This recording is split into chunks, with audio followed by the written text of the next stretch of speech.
Vamos lá, turma, vamos para mais uma videoaula, mais uma aula. Espero que todos estejam bem, tá bom? Vamos começar a nossa aula hoje, tá? Lá na página 8 até a página 11. Peço o retorno de vocês, se vocês entenderam, no final desse vídeo, tá bom? Vamos começar? Tem um subtítulo assim, Marcos teóricos da sociologia da educação. O que é isso, professora? Vamos aprender um pouquinho? Dentre os inúmeros enfoques da sociedade e da educação, destacam-se os paradigmas considerados clássicos que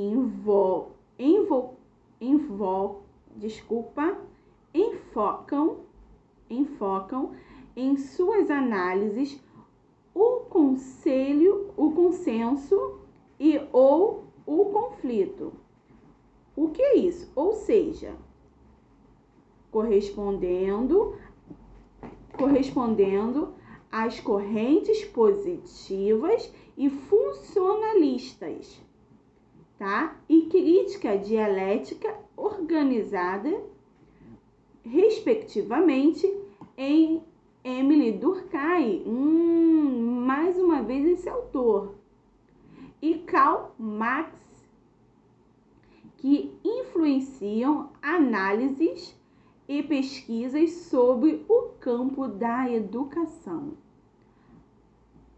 Ou seja, os estudos dos autores, considerados clássicos, propicia o entendimento da sociedade, turma, realizada com a praxe educativa, tá bom?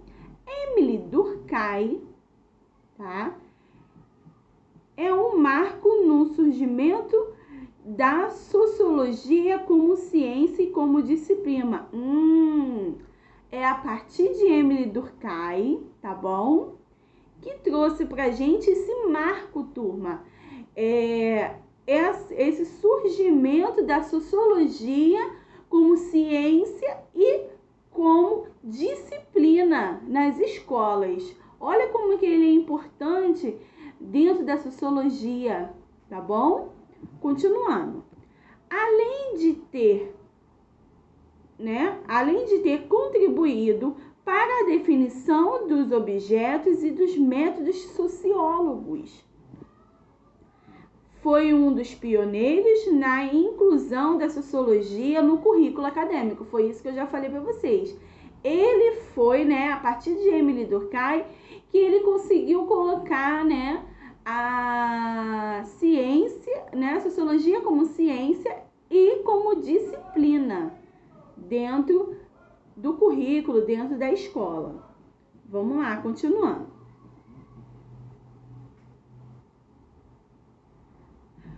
Especificamente no curso de formação de professores, no qual lecionava.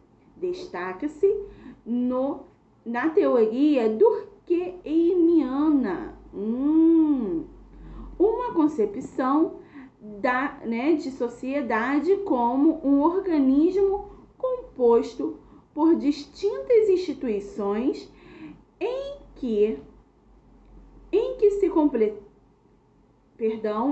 se complementam e interpretaram com um desenvolvimento, ou seja, um desempenho, na função e na formação de todo homogêneo e consensual. O que ele quis dizer com isso? Ele quis dizer que arcabuçou explicativo, a educação ocupa um lugar central, como um fato social e a contribuição para socialização metódica, tá bom, turma? É isso que ele quis trazer pra gente. Além de disciplina, além de como ciência, ele quis contribuir essa socialização metódica, tá bom? Dessas novas gerações e para integrar um fato social que contribuiu para a socialização metódica das novas gerações e para integrar os indivíduos na sociedade, tá? Ele queria contribuir para isso, para as novas gerações, né? Socialização metódica e contribuir para o indivíduo na sociedade, em que estão inseridos dimensionando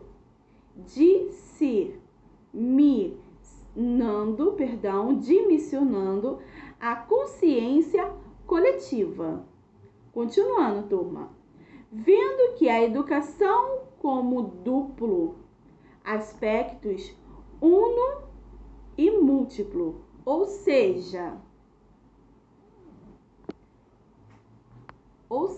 turma, ele quis o quê? Ele quis trazer, tá, os seus continentes básicos de Durkheim, tá? E as suas principais funções. Que funções são essas, professora?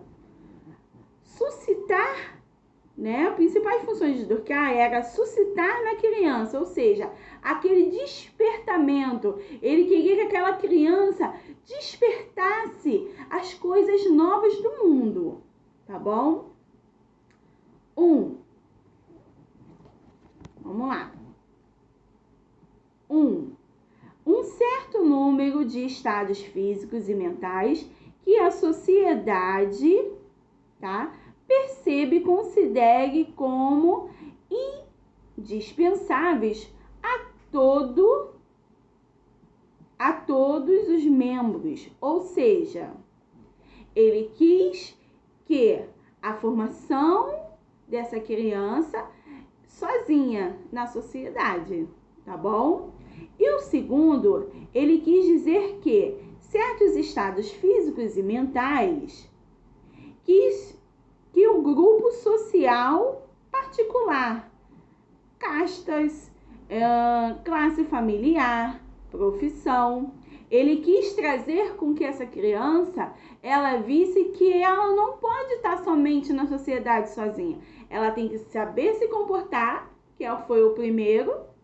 E no segundo, ele quis dizer que também ela pode saber se socializar dentro da educação coletiva, dentro da família, dentro do grupo escolar, dentro de uma academia, dentro de um supermercado, tá bom? Continuando.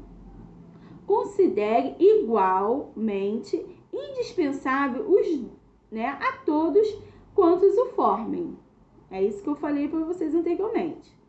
Ao tratar das relações entre o educador e a criança, submetia a sua influência. Ou seja, Durkheim defende que a criança fique por condição natural e em estado de passividade.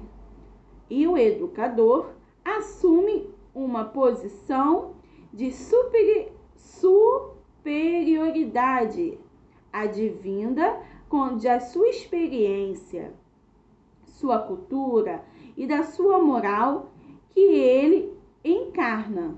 Ou seja, ele quis dizer que a criança, tá?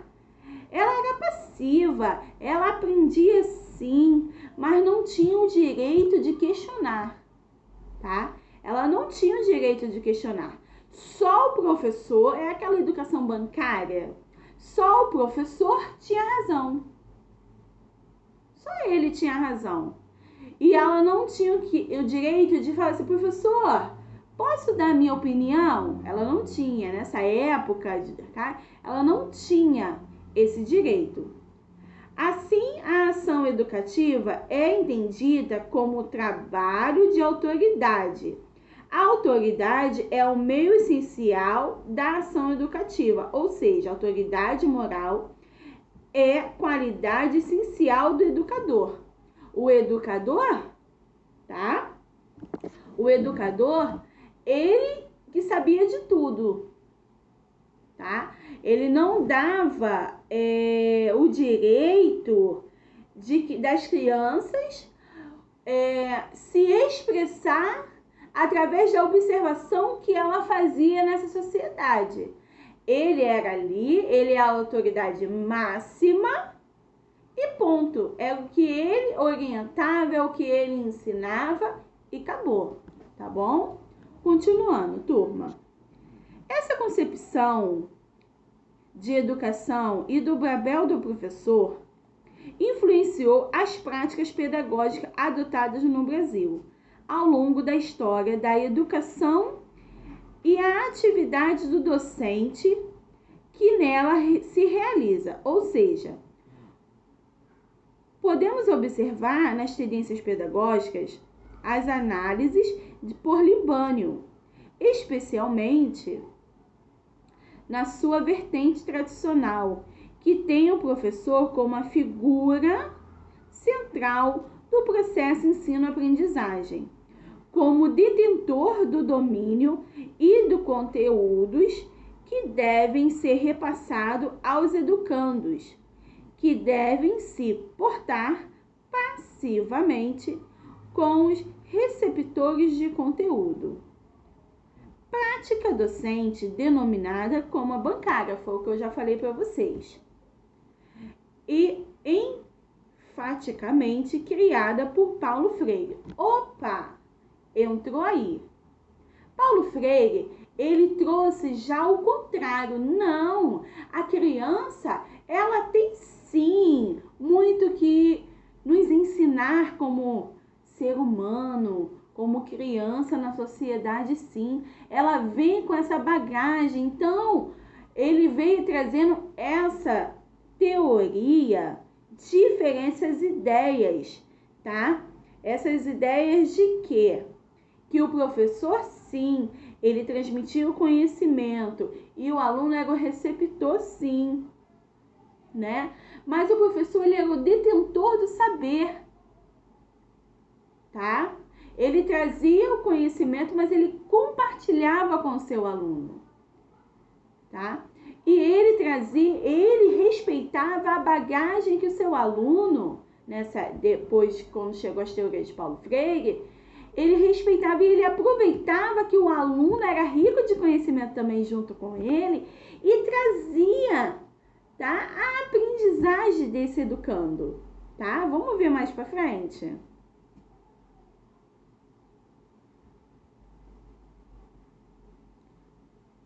As ideias de Durkheim influenciaram vários autores, destacando-se Fernando de Azevedo, Anciso Teixeira, influente educadores da escola nova, tá?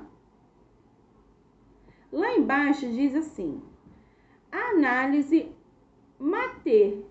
materialista histórica de Marx vê a sociedade capitalista, tá, sob a perspectiva do conflito resultante das tradições produzidas pela divisão da sociedade em classes sociais, ou seja, definidas pela expropriação do meio em produção, demarcando uma classe detentora dos meios de produção e da riqueza que obtivem, né, no trabalho da classe trabalhadora. Ou seja, o que ele quis dizer com isso, turma? Ele quis dizer que quanto mais eu recebo, mais eu tenho. Quanto mais eu busco conhecimento, quanto mais eu me qualifico, mais poder aquisitivo eu vou obter, mais crescimento profissional eu vou ter e mais, né, dinheirinho no bolso nós vamos colocar. Continuando. Para Marx, Para Marx, a sociedade se estrutura por uma base constituída das forças produtivas e das relações de produto, donde se originam-se as ideias. O que ele quis dizer até aí? Originam-se as ideias. Quanto temos uma qualificação de vida, vamos ter, foi o que eu já falei isso para vocês, vamos ter o quê? Temos uma qualificação. Vamos obter o quê? Um emprego melhor, vamos ganhar mais e vamos ter uma vida estável, certo? A política, a religião, o direito à filosofia, que constitui a superestrutura, tá? O que ele quis dizer com isso? Marx, ele quis dizer que não, tá, turma? Não se deteve numa discussão sobre educação. Sua teoria se concentrou na análise econômica, socióloga, histórica e filosófica da sociedade capitalista, mas o desdobramento de suas ideias em relações de poder inerentes às relações classistas produziu contribuições importantes para a compreensão da escola e da ação educativa. Ou seja, o aparelho ideológico do Estado que atua essencialmente pela transmissão e a inculcação da ideologia, especialmente ideologia que interessa à classe dominante, ou seja, uma vez que atua ao longo de vários anos na preparação da criança e do jovem, transmitindo a ideologia da classe dominante, recalcando e reprimindo uma ideologia orgânica, a classe, orgânica à classe, ao mesmo tempo em que proporciona a reprodução e da submissão às normas da ordem vigente, ou seja, contribui dessa forma para a reprodução das relações sociais de exploração, como entre explorados e exploradores, ao escamotear e esconder e dissimular as reais condições de explorações. O que ele quis dizer isso? Existia uma exploração muito grande de mão de obra, turma, na época, tá? Mas a classe dominante, elas tinham a regra do poder. Era aquilo ali e vamos lá, vamos correr atrás. Se eu não tenho uma qualificação, eu vou obter aquela qualificação para aquela tal profissão. Era isso. Tinha uma regra a seguir na sociedade naquela época e vamos se adequar naquela regra, tá bom? É isso que quis dizer. Por isso que vem falando assim, existia uma grande exploração de mão de obra, sim. Porque quanto mais mais tinha mão de obra, mais qualificação ia ter e mais profissionais qualificados nós iríamos obter, tá bom? Antônio Gramsci, ele era um autor que bebeu a fonte sociológica, marxista, e desenvolveu sua análise social e educacional a partir de um pressuposto, tá bom? Da existência de uma sociedade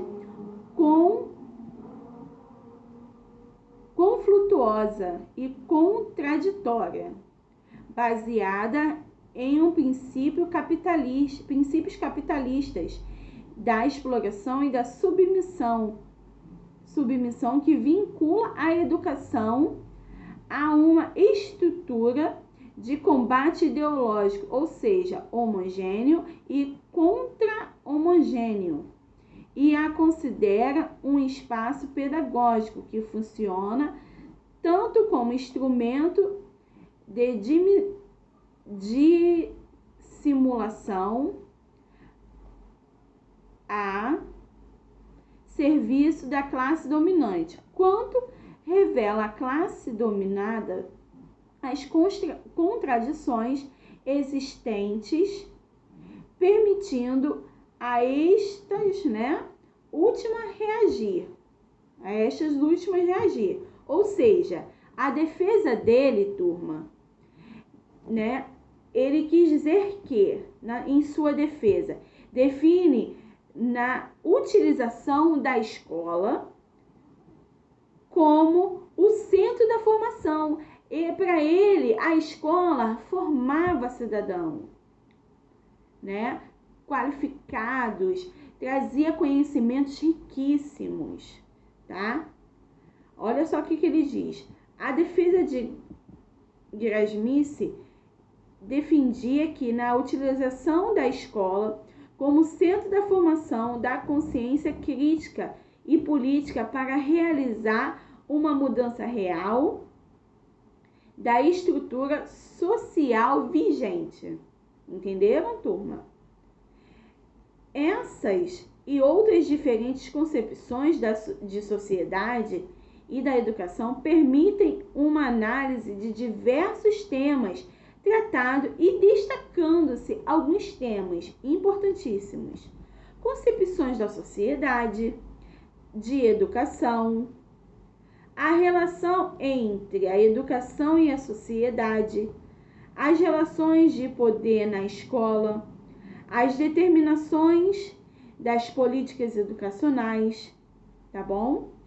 E a relação entre as classes sociais e o acesso à educação escolar, os fundamentos das tendências pedagógicas na prática escolar, questões das realidades sociais e educacionais.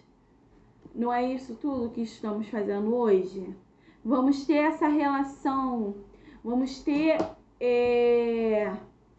vamos obedecer à sociedade, Vamos trazer com que ela nos traga o conhecimento riquíssimo, riquíssimo que podemos ter dentro dela, tá bom?